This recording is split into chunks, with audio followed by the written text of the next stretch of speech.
Hi there. Check out this clip taken from my latest conversation with Deb Fillman on the Engineering Politics podcast number 34 titled The Hero Complex Problem in Education. You can get the full episode on my YouTube channel, or even better yet, by subscribing to my Locals community at engineeringpolitics.locals.com. And while you're on Locals subscribing to all these wonderful independent creators, make sure to join Deb's Locals community at thereasonwelearn.locals.com. All right, let's get to what you came for. Cue the music.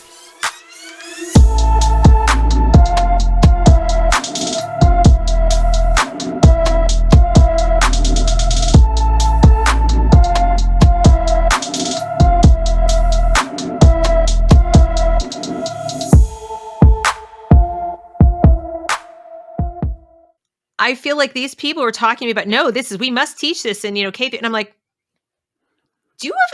why are you teaching this age group? Because their priorities and your priorities, you're actually interfering in a major way. You're doing significant harm to the formation of their identities. First of all, identity formation begins at 10. It begins at 10. Up until 10, your identity is basically like, I'm, a daughter, a sister, a cousin, your identity is all the people that you are in relation to your family and maybe your immediate community and your friends and so forth.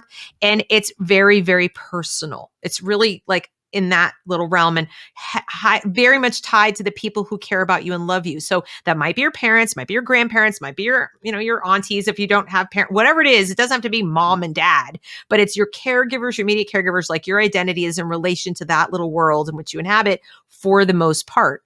You might look at popular culture and be like, I want to be like that, or I see myself like that a little bit, but it's not the driver yet. So when you say identity, how damaging could something like CRT that teaches you that your identity is part of like skin color is the most important thing to you?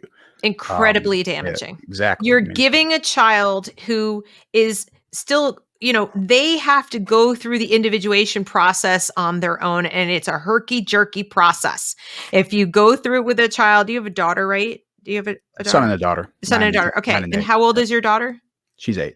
Okay. So 8. Soon enough, about 10 or 11, you will start to see the herky-jerky, like, oh, I love you, I hate you, I love you, I hate you. Like, it's like this, like. Started like 5 years ago. But but it becomes a really big push me, pull you game where they're trying to figure out, who am I separate and apart from mom and dad and my family? They start to move towards the peer group and towards society and away from the safety net of like who I am as someone loved by mom and dad or whoever. And so if somebody comes in the middle of that process and puts a wedge between the nuclear family or the family unit and that where they feel safe and cared for, and I'm talking about the majority. Obviously, we know there are outliers tragically who don't have that situation, but why would you want equity in that regard?